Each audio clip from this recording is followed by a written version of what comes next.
d'abord, bonjour et merci de nous accorder ces quelques instants sur Monaco Info. Merci de l'invitation, je suis ravi d'être là. C'est avec plaisir. Alors, toute première question, elle est très simple.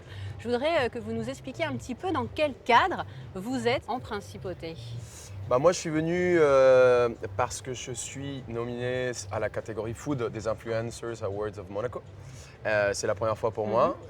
J'avais déjà entendu parler parce que ma femme Laurie Tillman, on va quand même le préciser pour ceux qui ne le sauraient pas. Pour ceux qui ne le savent pas.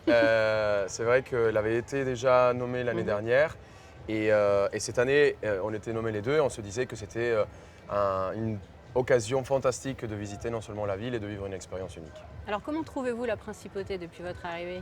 C'est fantastique. À chaque voyage et chaque moment passé à Monaco en général, c'est toujours tellement chic, tellement classe, tellement sympa. C'est rempli de bonheur. C'est des week-ends qu'on n'oublie jamais parce que on est entre le luxe et le vrai. C'est toujours très authentique, je trouve. Et on a l'expérience de vivre on a la chance de vivre des expériences qui sont juste uniques. Et à chaque fois, ouais, c'est inoubliable. Alors, de par votre métier, de par vos passions, la gastronomie, la cuisine, tous les plats n'ont pas de secret pour vous. Est-ce que là, on est quasiment, oui, on est sur l'eau, on est sur la mer Méditerranée. Est-ce que ici, ça vous inspire justement quelques saveurs, quelques plats particuliers? Bien évidemment, c'est vrai que dès qu'on arrive près de la côte et près de la mer, il y a le iode qui va venir faire partie essentielle de nos assiettes. Et je trouve que Monaco représente en plus, au niveau de ses restaurants et au niveau de sa cuisine, une variété, une mixité qui est assez incroyable. J'aime beaucoup cette ville parce qu'on peut faire de la très très grande gastronomie avec les 3 étoiles, enfin avec le Louis XV, avec d'Alain Ducasse, d'Alain Ducasse, avec des restaurants qui sont peut-être un peu plus simples, de la bistronomie, avec des restaurants festifs comme Koya. Et je trouve qu'il y a une très belle mixité de restaurants où tout le monde peut se faire plaisir. Vous, comment, j'allais dire, pour reprendre une expression liée au monde d'Astérix, comment vous êtes tombé dans la marmite? Comment cette passion justement culinaire est venue à vous?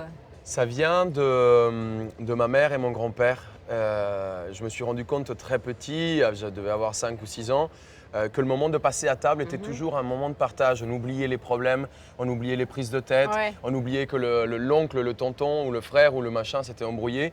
Et c'était un lieu de rassemblement.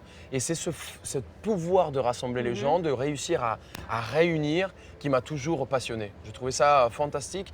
Quelqu'un qu'avec quelques bouchées ou avec un très bon plat ou avec des odeurs, était capable d'oublier tous les problèmes que quelqu'un avait. Et je me suis dit, ça c'est vraiment le travail dans lequel j'ai envie de vivre. C'est ce partageur de bonheur. C'est réussir à se mettre à table, à faire oublier les soucis qu'on peut avoir dans la journée et passer un moment qu'on n'oubliera jamais. Donc moi, je ne me considère pas forcément juste comme un cuisinier, un vendeur, un marchand d'assiettes. Moi, je dis que je suis plutôt un partageur de souvenirs. Je préfère ça. Et quelqu'un qui peut pouvoir donner du bonheur comme ça, C'est ça. tout en étant aussi très, j'allais dire, alors je ne sais pas si c'est le bon terme, mais healthy, c'est-à-dire que quand je vous suis sur les réseaux avec votre épouse, voilà, il y a quand même une envie de partager des bons produits, des bonnes saveurs et de ne pas manger n'importe quoi non plus. Moi, je pense que le problème de peut-être d'un surpoids c'est la mauvaise alimentation. Je pense que quand on mange bien, quand on mange, il y a l'équilibre. Oui. Moi, je suis très bien à me manger une côte de bœuf d'1,5 kg tout seul avec une bouteille de rouge. Avec un cheesecake en dessert. Avec un cheesecake en dessert, avec ça nous rassure un peu quand même. Je le fais et j'adore ça, mais je sais que le lendemain, je ne vais pas le refaire au petit-déj. C'est l'équilibre qui est très important et le choix des produits. Le choix est très important. Moi, je préfère manger une très belle viande, peut-être une fois tous les 15 jours ou une fois par mois, et pas en manger une viande, je ne sais pas si j'ai le droit de dire ce mot, mais de merde, 3 fois par jour. Donc c'est le choix des produits aussi qui va nous permettre et va permettre à notre corps non seulement d'éliminer plus simplement, mais de se faire plaisir en mangeant des meilleurs produits et pas partir dans les excès.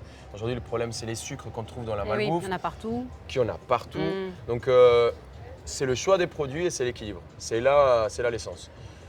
Nous, on fait du sport, oui, on fait du sport peut-être 3 fois par semaine, on fait des challenges sportifs, mais c'est cet équilibre qui te maintient. Et cet équilibre, c'est aussi l'un de vos objectifs sur les réseaux. Vous voulez un petit peu transmettre tout cela? Pour moi, les réseaux, ce n'est pas juste une méthode de communication commerciale, Ouais. même si ça l'est, et c'est une puissance marketing qui est très très forte. Pour moi, les réseaux sociaux sont aussi un moyen de transmettre des informations, de transmettre des messages qui sont importants. Moi, je trouve que le métier de cuisinier, le métier des chefs, et on a un devoir qui est culturel, un devoir citoyen, qui est de transmettre aux adultes. Moi, je préfère aux enfants parce que c'est l'avenir, Aux jeunes, mais de transmettre le fait que manger un brocoli, ça peut être bon. Et c'est surtout bien de manger une viande, mais savoir la choisir. L'importance de la nourriture aujourd'hui est vitale. Et je trouve que les réseaux nous permettent aussi de transmettre ces messages.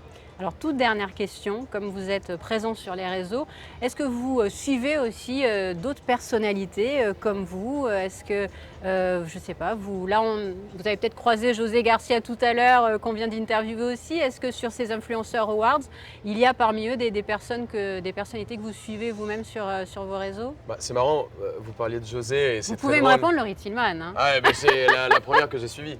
Mais ouais, Laurie Tillman notamment, parce que j'aime son énergie, j'aime beaucoup son mec aussi, il est très sympa. Oui, pareil.